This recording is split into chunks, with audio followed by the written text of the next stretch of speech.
परमहितः सीताश्च सीतीश्वरा आचार्याजिनशासनोन्नतिकरा पूज्या उपाध्यायका श्रीसिद्धान्तसुपाठका मुनिवरा रत्नत्रयाराधका पञ्चैते परमेष्ठिना प्रतिदिनं कुर्वन्तु ते मङ्गलं श्रीमन्नम्रसुरासुरेन्द्रमुकुट प्रद्योतरत्नप्रभा भास्वत्पादनखेन्दवः प्रवचनां बोधिन्दवस्थायिन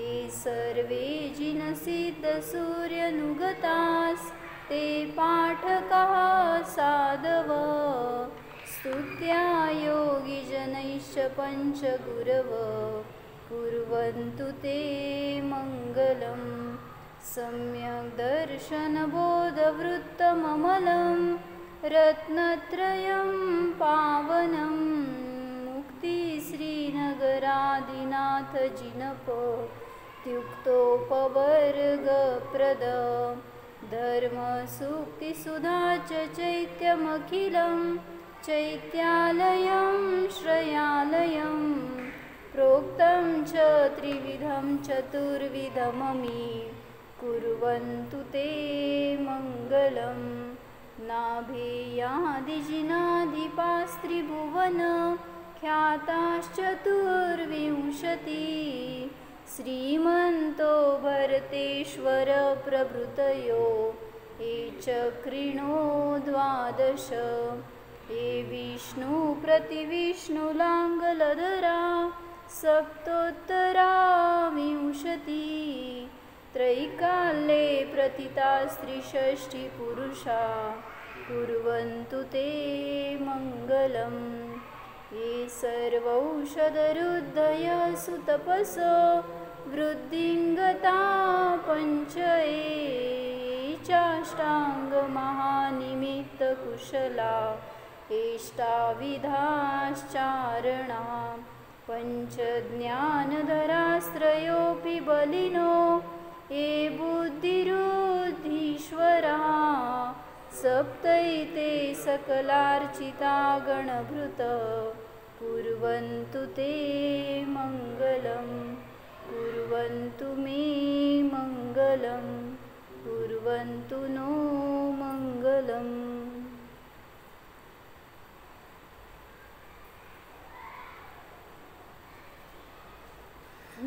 पुढे पुढे या।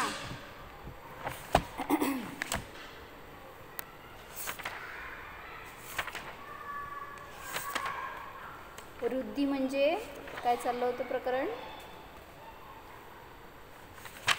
विशेषता, जाणण्यातली किंवा कुठल्या तरी गोष्टीतली विशेषता त्याला म्हणलं वृद्धी.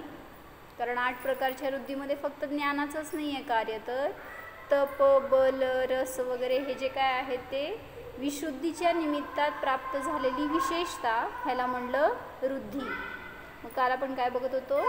मतिज्ञानाचे 2 भेद बघितले होते. कुठले? सामान्य मतिज्ञान आणि दिव्य मतिज्ञान. सामान्य मतिज्ञान म्हणजे काय म्हणलं? जे आपल्यासारख्या सामान्य मनुष्य तिर्यंशांना आहे ते मतिज्ञान सामान्य आहे, आणि जे कोणी चक्रवर्ती वगैरे आहे त्यांचा विशिष्ट क्षयक्षम असतो, तर त्यांचा अजून जास्त त्याच्यामध्ये वृद्धी आहे. म्हणजे वृद्धी नाही आहे ती, फक्त त्या ज्ञानावरणाचा क्षयक्षम अधिक आहे असं म्हटलं जातं. त्यामुळं त्यांना तरीसुद्धा ते ज्ञान सामान्यच आहे, दिव्यमती ज्ञान नाही आहे.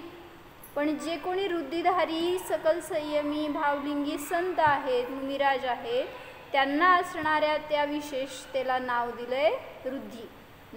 म्हणजे कोणी हे असे वृद्धींचे धारक असतात ते दिव्यमती ज्ञानी असतात. असे 2 भेद केले होते काल. त्याच्यामध्ये 5 इंद्रियांच्या विषयांना ग्रहण करण्याची जी शक्ती असते, तर त्याची प्रत्येकामध्ये वेगळी कॅपॅसिटी आहे किंवा वेगळं लिमिट आहे. जसं की आपला क्षयोक्षम जेवढा आहे तेवढा आपण त्या विषयाला ग्रहण करतो, ज्या त्या इंद्रियाचं जे ते विषय. मग 5 इंद्रिय कुठली म्हटले होते? स्पर्शनेंद्रिय, रसनेंद्रिय, घ्राणेंद्रिय, चक्षुइंद्रिय आणि कर्णेंद्रिय. या 5 इंद्रियांच्या विषयांना जे हे रुद्धिधारी मुनिराज आहेत ते किती ग्रहण करतात? आपण सामान्य मनुष्य आहे ते फार तर आपल्याला लिमिट्स कमी आहेत. म्हणजे आता चक्रवर्तीचं सांगितलं 9 योजनपर्यंत मॅक्झिमम ग्रहण करण्याची शक्ती, म्हणजे त्या स्पर्शाच्या विषयाला ग्रहण करण्याची शक्ती चक्रवर्तीमध्ये आहे. किती? 9 योजन दूरचा पदार्थाला स्पर्श करण्याची, त्या स्पर्शनाचं ज्ञान करण्याची शक्ती आहे. मग त्याच्यापेक्षा आपल्यामध्ये अल्प आहे, किती का असेना पण आपल्यामध्ये अल्प प्रमाणामध्ये आहे. मग असं 5ही इंद्रियांचे विषय आपल्या आपल्या क्षमतेनुसार आपण ग्रहण करतो. म्हणजे हे रुद्धिधारी मुनिराज आहेत त्यांचं स्पर्शनासंबंधीचं आपण काल वर्णन बघितलं होतं की दूरस्पर्शन वृद्धी. 5 इंद्रियांचे असे वेगवेगळे नावं दिले: दूरस्पर्शन, दूरश्रवण, दूर आस्वादन किंवा दूर आस्वादन आणि दूर अवलोकन म्हणा किंवा दूरदर्शीपणा. आणि 5वं घेतलं दूर नाही गंध, दूरगंध काय घेतलं? दूरघ्राण, दूर शब्द हे घेतलं की दूरश्रवण, दूरस्पर्शन, दूरश्रवण.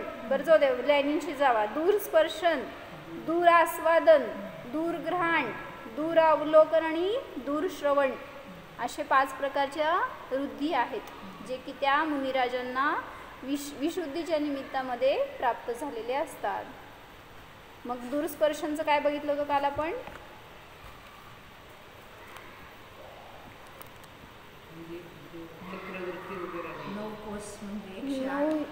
नाही 9 योजन, 112 किलोमीटर. तर एवढ्या दूरवरच्या पदार्थाच्या स्पर्शाचं ज्ञान चक्रवर्तीला होऊ शकतं. बरोबर 112 का लक्षात राहिलं? पंढरपूरचे वेध लागले म्हणून. मग तिकडचं सगळं ज्ञान चालू झालं आत्ताच आपल्याला, पण दूरस्पर्शन, दूरश्रवण सगळं सुरू झालंय, दूरदर्शन. मग तिथं म्हणलं की जे चक्रवर्ती आहेत त्यांना अशा दूरच्या पदार्थाचं ज्ञान होतं. पण याच्यापेक्षा जे रुद्धिधारी मुनिराज आहेत त्यांचं लिमिट्स किती आहेत तर संख्यात योजन. इतक्या दूरच्या पदार्थांना सुद्धा ते स्पर्शाच्या विषयांना जाणू शकतात. असं ते घेतलं होतं काल आपण. आणि त्यात काय काय कशा कशाचं निमित्त असायला पाहिजे म्हणलं होतं? कुठल्या कर्मांचं? वीर्यांतराय कर्माचा तीव्र क्षयोक्षम असं म्हणायचं. दुसरं स्पर्शनेंद्रियावरणाचा तीव्र क्षयोक्षम. तिसरं मतिज्ञानावरणाचा तीव्र क्षयोक्षम. आणि अंगोपांग नाम कर्माचा उदय. तर हे सगळे कर्मांचे निमित्त असताना जीवाला जी काही विशेषता प्राप्त होते त्याला म्हणलं दूरस्पर्शन वृद्धी. किती प्रकारचे स्पर्श असतात म्हणलं होतं? 8 प्रकारचे स्पर्श आहे. त्या 8ही स्पर्शांना हे रुद्धिधारी मुनी जाणू शकतात. दुसरं बघू आज काय सांगितलं? दूर आस्वादन, कारण दुसरं इंद्रिय रसनेंद्रिय येते ना, मग ते घेऊ. दूर आस्वादन वृद्धी.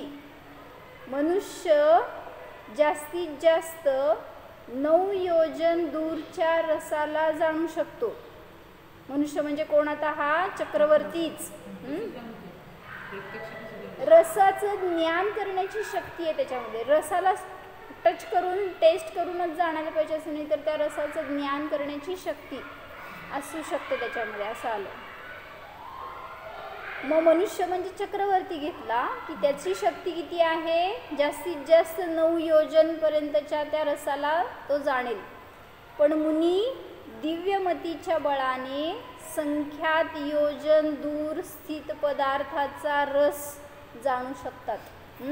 रस ग्रहण करतात असं नाही म्हणलं, किंवा रसाचं टेस्ट घेतात असं नाही म्हणलं, रसाचं ज्ञान करू शकतात असं सांगितलंय. तर ही सांगितली दूर आस्वादन वृद्धी आहे. संख्यात योजन दूरच्या रसाचे ज्ञान करण्याची शक्ती मुनींना असते. येथे रसाचं टेस्ट घेतात असे म्हणले नाही, जाणतात असे म्हणले आहे. म्हणजे मुनिराज कुठं बसले? जंगलात. किती योजन? 9 योजनच्या. आता हे काय संख्यात योजन म्हणायचं आहे ना. मग आता तुम्ही सवळं लावलं तुमच्या घरात, ते मुनी आहेत जंगलात. आता सांगा किती अंतर आहे? किती का असे ना, संख्यात योजन म्हणजे खूप जास्त अंतर झालं ना. तर ते काही इतकं दूरच्या जंगलामध्ये मधून येत आहेत असं नाही आहे. तरी पण त्यांच्या त्या लिमिट्समध्ये येत असते. संख्यात योजनमध्ये म्हटल्यावर कितीही दूर असेल घर तरीसुद्धा त्यांच्या त्या मर्यादेमध्ये, त्या इंद्रियांच्या ज्ञानाच्या लिमिट्समध्ये येता येते. तर सांगितलं मुनी जंगलात आहेत आणि कोणाच्या चौक्यात काय पदार्थ बनवलाय, काय त्यात कमी जास्त झालंय, लाडू किती गोड झालाय आणि किती कारलं कडू राहिले, हे सगळं त्यांना तिथं बसून सुद्धा जाणण्याची शक्ती आहे बरं का रसनेंद्रियानी. तुम्ही समजा गुलाबजामुन बनवला तर त्यात साखर कमी टाकली आहे, किंवा काय पदार्थ एखादा बनवलाय, काय बनवता, तर ते किती गोड आहे, किती कमी आहे, किती त्यात काय जास्त झालंय, एखाद्यात लोण जास्त झालंय वगैरे, तर हे सुद्धा त्यांना तिथं बसून न टेस्ट करता सुद्धा समजतं. तुम्हाला टेस्ट करून सुद्धा समजणार नाही. लाडूला किती गोडवा कमी झालाय वगैरे हे तिथं बसूनही जाणू शकतात. टेस्ट करतात असं नाही, तर जाणण्याची शक्ती तिथं मोजली जाते. म्हणजे एवढ्या दुरून सुद्धा त्या विषयाला ग्रहण करण्याची शक्ती जीवामध्ये आहे. त्याला म्हटलं दूर आस्वादन वृद्धी. काय म्हणले? सांगा काय सांगितले?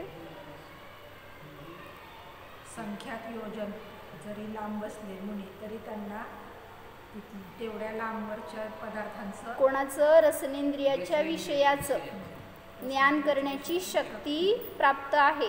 त्याला म्हटलं दूर आस्वादन वृद्धी. आणि जे कोणी सामान्य मतिज्ञानी जीव आहेत त्यात कोण? आता चक्रवर्ती.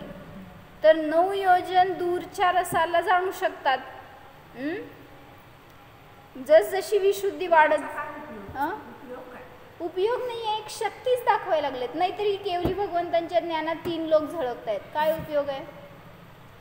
म्हणजे शेवटी विशुद्धीचं तरतमता कशी वाढत गेली आणि त्याच्या निमित्तात काय काय विशेषता प्रगट झाल्या हे सांगायचं आहे फक्त.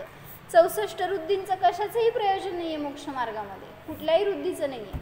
फक्त एक झालेलं अतिशय प्राप्त झालंय त्यांना हे सांगायचं आहे फक्त. त्यातून आपल्याला एक महिमा येण्यासाठी वगैरे म्हणून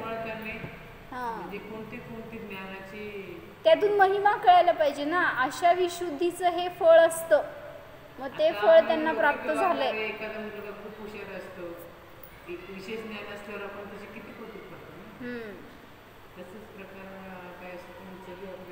म्हणजे मोक्ष मार्गात काही उपयोग नाही, कारण तिथं कोणी चांगलं म्हणावं ही तर अपेक्षा नाहीच आहे मुनींना.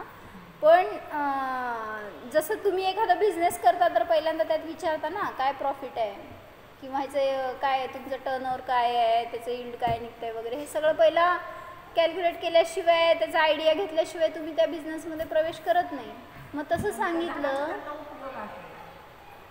नाही मग तेच तर सांगायला आम्हाला पण विशुद्धीचा उपयोग आहे ना. मग इथं तुम्ही हे सगळं का सांगायला लागले, तर तुम्हाला याच्याद्वारे सांगायचे की विशुद्धीच्या निमित्तात इतकं सगळं प्राप्त होतंय आणि मग तुम्हाला ती विशुद्धी प्रयोजनभूत आहे. मग त्याच्या निमित्तात तुम्हाला मोक्षमार्ग प्रशस्त होणारच आहे. म्हणून सांगितलं पहिला ध्यान आणि आत्मानुभव हे महत्त्वाचं आहे.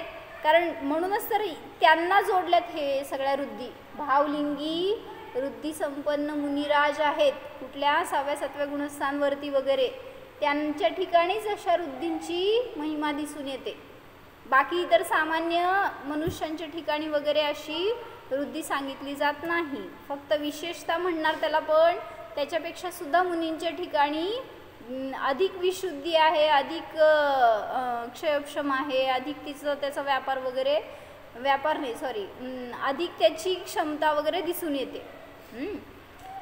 तर सामान्य मतिज्ञानी जे कोणी चक्रवर्ती वगैरे आहेत तर त्यांना 9 योजन दूरच्या रसाला जाणण्याची शक्ती असते. पण विशुद्धीच्या बळाने त्या शक्तीमध्ये जसजशी अधिकता येते तसतशी ती शक्ती वाढत जाते हे दिसून येतं. म्हणूनच तिथं नवयोजनच्या पुढं तोच चक्रवर्ती मुनिराज झाला. त्यांनी दीक्षा घेतली तर सांगितलं काय, त्याची शक्ती तुम्हाला जर विशुद्धी त्याची अधिक असेल तर त्याला अशा रुद्धी प्राप्त झाल्या तर त्याची सुद्धा संख्यात योजन प्रमाण विषय ग्रहण करण्याची शक्ती दिसून येते. तर हे सांगितलं रसनेंद्रियाच्या विषयी जे काय सामान्य मनुष्यामध्ये असणारं ते प्रमाण आणि चक्रवर्तीच्या जीवाला ग्रहण होणारं आणि मुनिराजांना जे काय ग्रहण होतं त्याचं सगळं प्रमाण इथं दाखवलं. मग रसाचे किती भेद आहेत? 5 प्रकारचे रस. कुठले?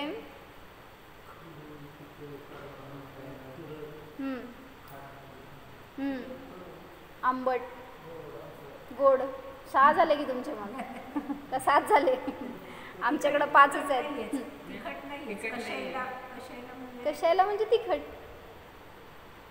मग ते तुरट आणि खारट का आंबट असं एक घेतात, तुरट घेत नाहीत बहुतेक 5 रसामध्ये. त्यामुळं गोड, कडू, आंबट, खारट, सांगा तिखट. हां चरपरा तिखटमध्येच येतं. हां तसंच काय तर ते हिंदीचे वर्ड जर असं वेगळे काय असतील वापरलेले. म्हणजे 5 प्रकारचे मूळ रस आहेत. कारण आपण ह्याच्यामध्ये घेतो ना द्रव्यसंग्रहाची गाथा म्हणा. हां वर्ण रस पंच, वर्ण 5 आहेत आणि रस 5 आहेत हे सांगितलंय ना त्यांनी. त्यामुळं 5 रसाला ग्रहण करण्याची अशी कमी जास्त शक्ती ज्या कुठल्या जीवामध्ये आहे त्यांचा इथं आपण भेद बघतोय. तर जे आपण आपल्यासारखे सामान्य मतिज्ञानी आहेत त्यांना 5ही रसाचे भेद जाणण्याची शक्ती कमी आहे. त्याच्यात पण परत त्यांनी वर्णिजींनी वगैरे खुलासा करताना सांगितलं की गोड नुसतं एक रस म्हणला तर त्याचे पण तरतमता आहेत. कमी गोड, मध्यम गोड, अधिक गोड, गोड गुडुच्च असं काहीतरी म्हणतो ना आपण. म्हणजे वेगळ्या अशा प्रकारच्या रसाला सुद्धा जाणण्याचा क्षयक्षम वेगळा असतो. तीच वस्तू मला खूप गोड लागली तुम्हाला नाही लागली कारण तसं क्षयक्षम असतो. त्यामुळं अशा प्रकारच्या क्षयक्षमाचे भेद सामान्य मतिज्ञानीमध्ये तर आहेतच, पण पुढं सांगितलं की शक्ती आपली कमी असल्यामुळं असं आपल्याला कधी विपरीत पण जाणलं जाईल. खारट झाले ती भाजी तर खारट लागलीच नाही कोणाला, किंवा लोण घातलं नव्हतं तर घातल्यासारखं लागलं. हे सगळं आपल्या ज्ञानावरणाचा उदय चालू असतो तसा. त्यामुळं आपल्याला जवळ असलेलं तोंडात घातलेलं सुद्धा नीट कळत नाही आणि हे तर एवढ्या दूरच्या पदार्थांचं सुद्धा आस्वादन करू शकतात, म्हणजे त्याचं ज्ञान करू शकतात, अशी ती बुद्धीची विशेषता आहे. तर ह्याच्यामध्ये कुठल्या कर्मांचं निमित्त कारण असणार? आता दूर आस्वादन वृद्धीमध्ये कुठल्या कर्मांचं निमित्त असणार? पहिल्यांदा रसनेंद्रियावरण कर्माचा क्षयक्षम, पुढं वीर्यांतराय कर्माचा क्षयक्षम, मतिज्ञानावरण. ॲक्च्युली तसंच घ्यायचं, रसनेंद्रियाच्या निमित्तात होणाऱ्या मतिज्ञानावरणाचा क्षयक्षम असंच घ्यायचं, आणि अंगोपांग नामकर्माचा उदय. तर ह्या 3 गोष्टींचं 3 कर्मांचं निमित्त तिथं असताना ही दूर आस्वादन वृद्धी प्रगट होते. आता हे वृद्धींच्या बाबतीत वगैरे बघतोय म्हणून हे विस्तार बघितला आपण. पण आता एक म्हणतात ना तिर्यंशांमध्ये पण जे सगळे सेन्स ऑर्गन्स असतात त्याची शक्ती जास्त असते. म्हणजे आपल्यापेक्षा त्यांचं कीन असतात, जे कुठले काय म्हणायचं इंद्रिय आहेत ते आपल्यापेक्षा सुद्धा जास्त कार्यक्षम असतात. जसं तुम्हाला दुरून दिसणार नाही फार एखादी गोष्ट, जसं ती काय म्हटलं चील वर उडणारी असती ना, खूप घार वगैरे, तर ती इतक्या उंच उडतीये पण 5 किलोमीटर जरी खाली असेल ना त्याचं भक्ष्य त्याचं शिकार त्याला स्पष्ट दिसतं. तुम्हाला बघू इथून बाहेर काय दिसतंय, बाहेरच्या दगडावर काय बसलंय, काय आहे काय नाही. तर त्यांच्या इंद्रियांची शक्ती सुद्धा अधिक असते, त्यांचे एक इंद्रिय जास्त पॉवरफुल असतात. जसं सांगा बघू आता, हां मुंगीला सांगितलं घ्राणेंद्रियाची शक्ती जास्त असते. म्हणजे कसं काय, कुठं पडलं तर नाही, तुमच्या डब्यात बंद असलेलं सुद्धा तिला कसं दिसतंय. आणि आंधळी आहे, मुंगी आंधळी असते, तर तिला सांगितलं ना तुम्ही डब्याच्या वर डब्बे, डब्याच्या वर डब्यावरती एकदम माळ्यावर वगैरे ठेवलंय गोड पदार्थ काहीतरी, आणि ती तिच्या बिळात बसली आहे, तरी सुद्धा तिला बरोबर तिथून त्या डब्यात कशी पोचली, जाऊन असं सगळीकडं काय म्हणायचं सर्वे करून आली कुठल्या डब्यात काय काय, आणि मग जाऊन सगळ्यांना घेऊन गेली, असं नाही आहे. हां, त्यामुळं तुम्ही कुठं पण ठेवा, किती पण झाका, एकावर एक ठेवा, ती मुंगी असेल तर तिचं नाक चांगलं असेल तर पोचणारच, आणि तुमचा पदार्थ चांगला असेल तर पहिला टेस्ट करायला तीच येणार. म्हणजे असं सांगायचं की हा मुंगीचं घ्राणेंद्रियाचं क्षयक्षम अधिक आहे. रसनेंद्रियाच्या बाबतीत कोण आहे, ज्यांचं म्हणजे आता मी मगाशी तेच विचारलं, जे 2 इंद्रियवाले आहेत त्यांचा रसनेंद्रियाचा क्षयक्षम जास्त असतो. कोण, आळी वगैरे. आता असं कुठं धान्यात येतात ना. 3 इंद्रियवाल्यांचा घ्राणेंद्रियाचा क्षयक्षम, 4 इंद्रियवाल्यांचा चक्षुरेंद्रियाचा. असं व्याप्ती कुठं बसते. आता चील म्हणतोय मी, ते पंचेंद्रिय संज्ञा आहे की, मग त्यांच्या डोळ्याची शक्ती तीव्र आहे, हां असं म्हणलं जात आहे. पण तरी मगाशी हेच मी विचारले का ना की 5 इंद्रियांच्या बाबतीमध्ये कुठले असे तिर्यंच आहेत की ज्याची त्या इंद्रियांमध्ये जास्त शक्ती दिसून येते. जसं आता मुंगीचं उदाहरण सांगितलं तर ते घ्राणेंद्रियाच्या बाबतीमध्ये. पुढं कर्णेंद्रियाच्या बाबतीत हरिण नाही, हरिण शब्दाचा मोही असतो म्हणून म्हणलं, पण चाहूल लागती म्हणतो ना आपण त्या, हां सगळेच प्राणी येतील आता मग त्याच्यात. म्हणजे आवाजावरून किंवा काय म्हणलं ते कुत्री वगैरे असतात ना जी, तर ते भूकंप होणार असेल तर त्यांना लवकर आधी कळतं. जे काय वेव्स झाले ना सगळे पास ह्याच्यातनं जमिनीतून वगैरे, किंवा दुरून काहीतरी आवाज आला आणि ते आधी ग्रहण होतं त्यांना. म्हणजे अनेक तिर्यंचांमध्ये हे एक स्पेशालिटी असते सोडा, की आवाजाला वगैरे ते खूप दुरून असेल तरी सुद्धा ग्रहण करतात, आणि मग त्याच्यावरून त्यांना एक काय म्हणते अलर्ट असतं सगळ्यांमध्ये, समजवतात की ते असं काहीतरी संकट येणार आहे आणि सुरक्षित व्हा वगैरे असं. तर त्या ह्याचं पण खरं कुत्र्याचं पण वासचं शक्ती असते ना, म्हणून तर ते पोलीस लोक वापरतात. कसं ते एखाद्या कुठल्या चोराला त्याचं काहीतरी वस्तू असेल तर त्याचं वास सुंगून त्याला त्याच्यापर्यंत पोहोचवण्याची शक्ती असते. म्हणजे असं 5 इंद्रियांच्या बाबतीत सांगा, दुसरे अजून कुठले प्राणी आहेत तिर्यंचांच्या बाबतीमध्ये घटवायचं आहे. वृद्धी नाही आहे बरं का ती, फक्त त्यांचा क्षयक्षम अधिक असतो एवढंच सांगायचं होतं. स्पर्शनेंद्रिय,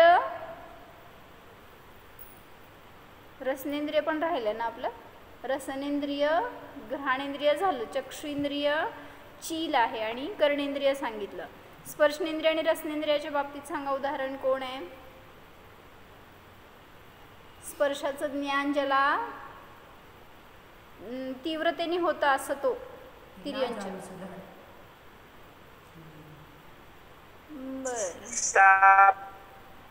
का का सापाला स्पर्शने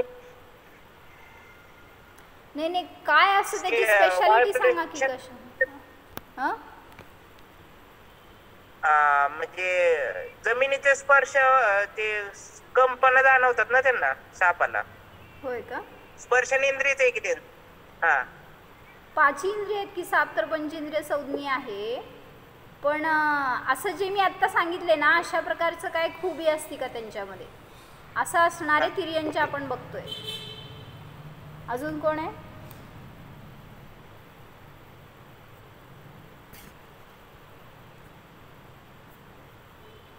घरचा अभ्यास. स्पर्शनेंद्रिय आणि रसनेंद्रियाच्या विषयी कुठले असे तिर्यंच आहेत की जे अधिक शक्तिशाली असतात आणि ग्रहण करू शकतात. मग आता मी तेच एक आम्हाला उदाहरण सांगत होते की जो घार म्हणला ना तुम्ही, चील म्हणजे बाज पक्षी म्हणतो ना, जे हिंदीमध्ये बाज म्हणतात त्याला, किंवा घार वगैरे असेल, अशा एक मोठा पक्षी आहे जो की त्याचं जे काय लिव्हिंग स्टाईल आहे म्हणा, किंवा त्याचं जे प्रिन्सिपल्स आहेत त्याच्या जगण्याचे, त्याच्यावरून मनुष्याला खूप काही ग्रहण करण्यासारखं आहे असं सांगितलं. फॉर एक्झाम्पल एक पहिलं उदाहरण काय म्हटलं की तो पक्षी जास्त बोलत नाही, म्हणून त्यांनी सांगितलं चील बनो पोपट नाही, तोता नाही. का? कारण तोता बोलतो भरपूर पण हुशार नसतो त्या चीलसारखा इतका.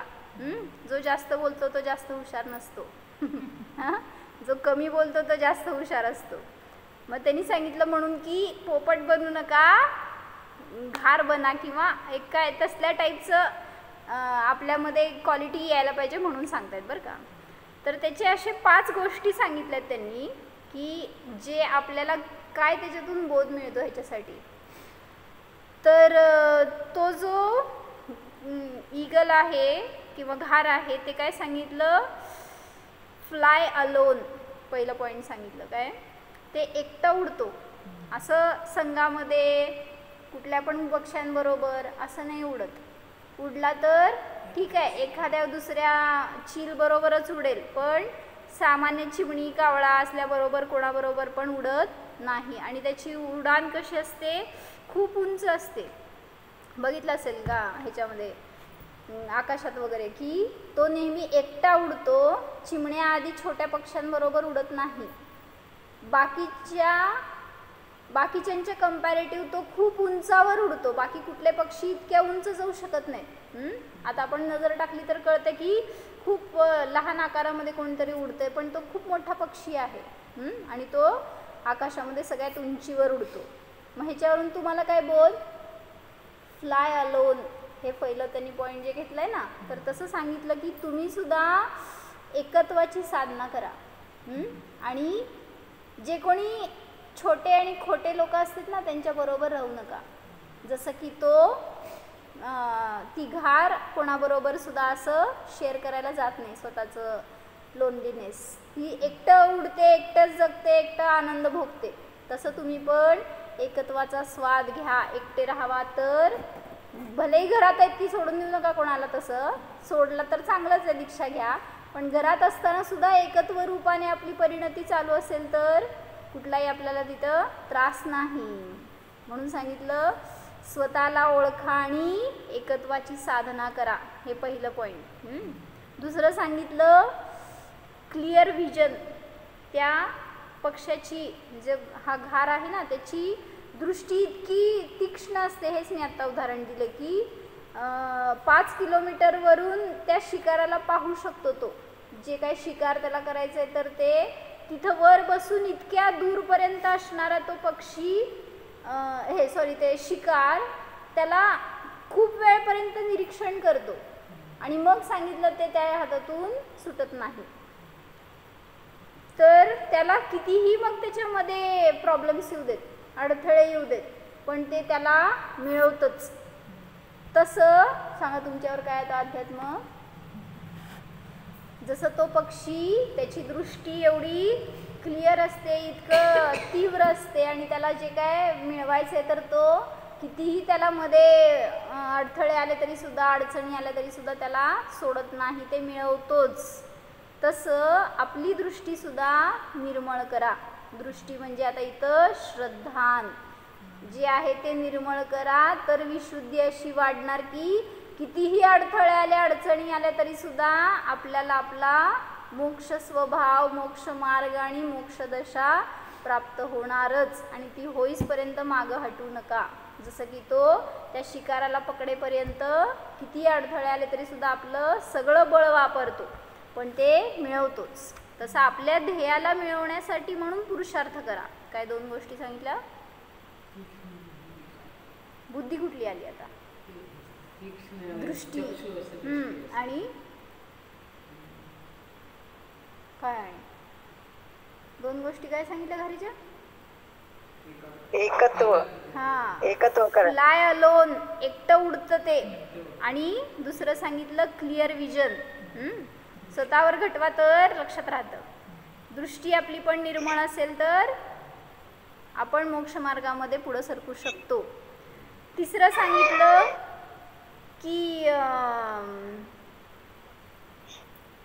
जे हे घार आहे तर ती मेलेल्या पक्ष्याचा शिकार करत नाही, मेलेल्या प्राण्याचं. म्हणजे भक्ष जे असतं ते मेलेल्याचं शिकार करत नाही. म्हणजे जिवंत पक्ष्यांना, जिवंत प्राण्यांनाच ते भक्ष बनवतं. मग तसं त्यांनी घटवलं त्याच्यावरून. तुमचा पास्ट सगळा मेलेला आहे.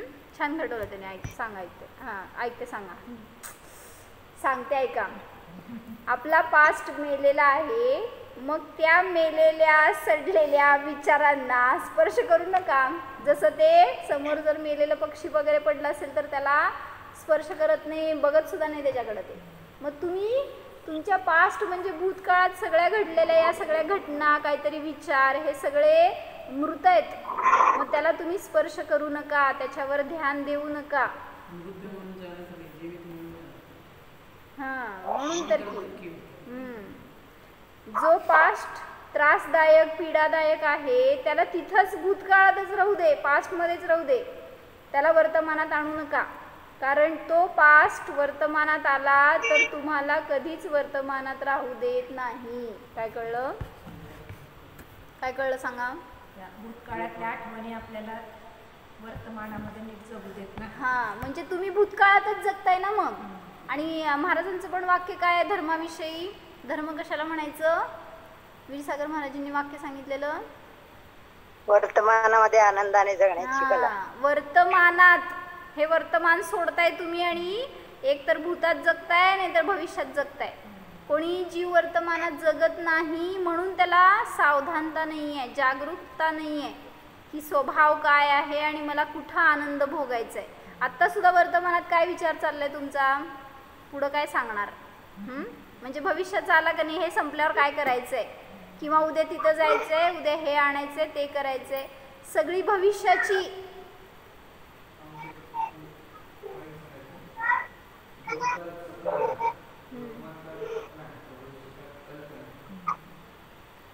ह्याच्यात येतं ना, भूतकाल का सपना, वर्तमान काल, हां, भूतकाल प्रभू आपका. ते झालं की, पण हे पण त्यांनी सांगतायत ना, ते असं करू नका. ह्याच्यासाठी भूतकाळाची कल्पना नको, नाही सपना नको, भविष्याची कल्पना नको, आणि वर्तमाना त्याच्यामध्ये माझा हे विसरून जातो असं सांगितलंय ना. म्हणून तिथं काय सांगितलं की जर तुम्ही त्या भूतकाळातलाच विचार करत राहिलात तर वर्तमानामध्ये आनंदाने जगू शकत नाही, वर्तमानाचा अनुभव करू शकत नाही. वर्तमानामध्ये एक काय म्हणायचं, तुम्ही सजग नसता, जिवंत नसता, वर्तमानात मृत झालेलो असतो जेव्हा आपण तसं त्या भूतकाळाला पकडून ठेवतो. किती साधी गोष्ट आहे, विचार करा की किती प्रसंग सगळ्याच्या आयुष्यामध्ये होत असतात. तो भूतकाळ किती वेळ राहतोय. आम्हा नेहमी सांगतात यह भी बीत जाएगा, इतकंच फक्त वाक्य लक्षात ठेवायचं. किंवा तो बीत गया आहे, भूतकाळ तर आहे तर तो नष्ट झालेला आहे. पण आपण तसं स्वीकारत नाही म्हणून अजून दुःख भोगतो. तेच पुन्हा पुन्हा रिकॉल करून आपल्या काय म्हणायचं रिमाइंडर डोक्यामध्ये तेच बसलेले असतात. काय झालं, कोणाचं झालं, असं का झालं, आणि असं व्हायला नको होतं, त्यांनी हे म्हणलं, त्यांनी ते केलं वगैरे, हे सगळं फीड करून ठेवताय ना. म्हणून तर मग त्याचा त्रास होतोय वर्तमानामध्ये. जिथल्या तिथं काय म्हणतात शिफ्ट डिलीट करून टाकायचं. असं एक हे असतंय, ऑप्शन असतंय कम्प्युटरमध्ये किंवा ह्याच्यामध्ये की कम्प्लिटली डिलीट करायचं असेल ना, शिफ्ट डिलीट करतात. मग तसं नुसतं आपण डिलीट म्हणजे वर्तमानामध्ये नाही विचार करायचा, पण फीड झालेलं असतंय ना जे राहतंय मेमरीमध्ये अजून, त्याला सुद्धा पूर्ण वॉश आउट केल्याशिवाय भूतकाळ नष्ट होत नाही तुमचा. करायला पाहिजे का नको? मग मला सुखी जगायचे तर हाच उपाय आहे. कुठलाही भूत नकोय लक्षात राहायला. नाही मग आपली अजून हां करायला पाहिजे तसं. आणि काल सांगितलं सगळं कसं क्रोध कोणामुळं झालाय, त्यालाच बघतोय ना आपण, त्याच्यामुळं मला झालं. त्रास कोणामुळं झाला? घरामध्ये सगळ्यांनी त्रास दिला म्हणून मला त्रास झाला. म्हणजे सगळी दृष्टी बाहेर चालली आहे ना अशी, त्यामुळं तर तुम्हाला मूळ कारण, मूळ उपादान करता मिळत नाही आहे. मग त्या उपादानाला शोधा तर सगळीकडे तुम्हीच तुम्हाला मिळणार आहे. आणि मग तिथं स्वतःला आपण दोषी बघायची तयारी नसते, बाकी सगळं इतरांना दोषी बघतो आपण. क्रोध माझ्यामुळं मला झाला, कोण म्हणाल का असं? म्हणायला पाहिजे का नको? पण म्हणजे इथं समय साधण्यासाठी तर सांगतात आचार्य की तुझ्या क्रोधाचा करता, तुझ्या कषायांचा, विभावांचा, तुझ्या सगळ्या या संकटांचा, प्रतिकूलतेचा, सगळ्याचा करता तू आहेस, फक्त स्वीकारत नाही आहे म्हणून अजून दुसऱ्यालाच दोष देतोय, अजून तसेच उदय बांधतोय परत परत. म्हणून तिथं कशासाठी सांगत होते की भूतकाळामध्ये जे झालं ते भूतकाळात सोडा आणि वर्तमानात जगा, तर भविष्य सुरक्षित आहे. नाहीतर भूतकाळाला धरून जगत राहिला तर वर्तमान पण नष्ट आणि भविष्यसुद्धा धोक्यात. म्हणून सगळं झालंय ना जे काय, कोणी आपल्याशी कसंही वागलेलं असू देत तरीसुद्धा त्याला भूतकाळात सोडून द्या. एक शेवटचं छान पॉईंट त्यांनी घेतले त्यामध्ये, तर ते सगळं घडतंय, मला आठवण करा. तर चौथं सांगितलं की वादळ किंवा संकट आलं तर अन्य पक्षी काय करतात? घरट्यामध्ये जाऊन दडून बसतात किंवा सुरक्षित स्थानात दबा धरून बसतात, जोपर्यंत ते खूप सोसाट्याचं वारं वगैरे सुटलं तर ते थांबू दे म्हणून. पण हा जो पक्षी आहे हा निडर असतो. अशा आंधी तुफानामध्ये तो अजून उंच उडतो, अजून उत्साहाने बाहेर पडतो. का? कारण संकटाला फेस करायची त्याची शक्ती असते, त्याची इच्छा असते, त्याची जिद्द असते की असल्या संकटांमध्ये मी घाबरणार नाही. आणि त्याच्यातून तो अजून थोडं तयार होतो. म्हणजे काय म्हणायचं, एक त्याच्यात बळ वाढतं त्याच्या निमित्तामध्ये. तसं सांगा, संकटाच्या काळामध्ये आपल्यावर पण संकट आहेत ना, तर त्या काळामध्ये आपण पण घाबरून किंवा लपून बसण्यापेक्षा आनंदी जगा. जे काय प्रसंग आलाय त्याच्यामध्ये सुद्धा मजेत राहा. महाराजांनी तेवढं सांगितलं ना, अतींद्रिय आनंद भोगा, काय पण असू दे तुमच्यावर बहिरंगात प्रसंग. कारण प्रत्येक मोठी घटना किंवा ते एक चॅलेंज, एक नवा चान्स घेऊन येते. काय म्हणायचं, चुनौतीला काय म्हणायचं मराठीत? चुनौती म्हणजे काय?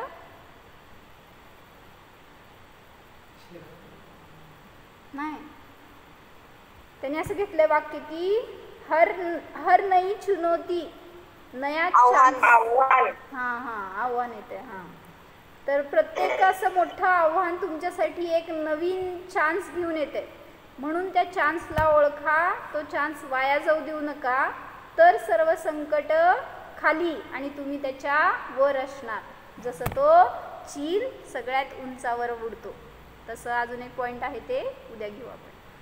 मग तसं आपण त्याच्याकडून एक ही सीख घ्यायला पाहिजे की तो जर करू शकतो किंवा त्याच्यासाठी त्यांनी हे सगळे रूल्स बनवले, तर आपण सुद्धा त्याचा फायदा करून प्रत्येकाकडनं बोध शेवटी मिळत असतो काय ना काय. मग ते कुत्रा मांजर असू दे, कुठलेही तिर्यंचे पशु प्राणी असू दे किंवा मनुष्यामध्ये लहान बालक असू दे, त्याच्याकडून सुद्धा आपल्याला ग्रहण करण्यायोग्य गुण अनेक असतात.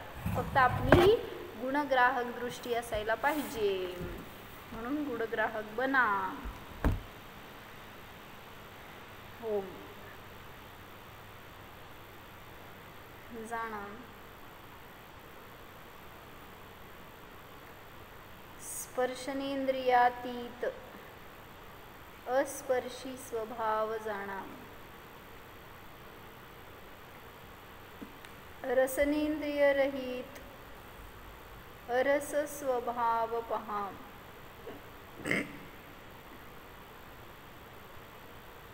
हा मी आत्मा इंद्रिय प्राणांवर जगणारा नाहीच.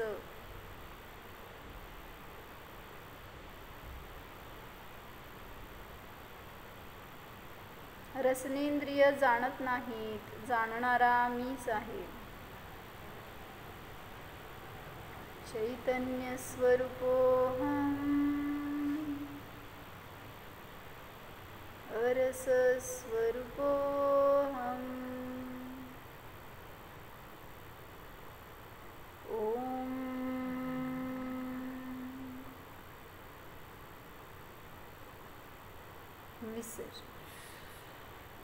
नमो अरिहंताणं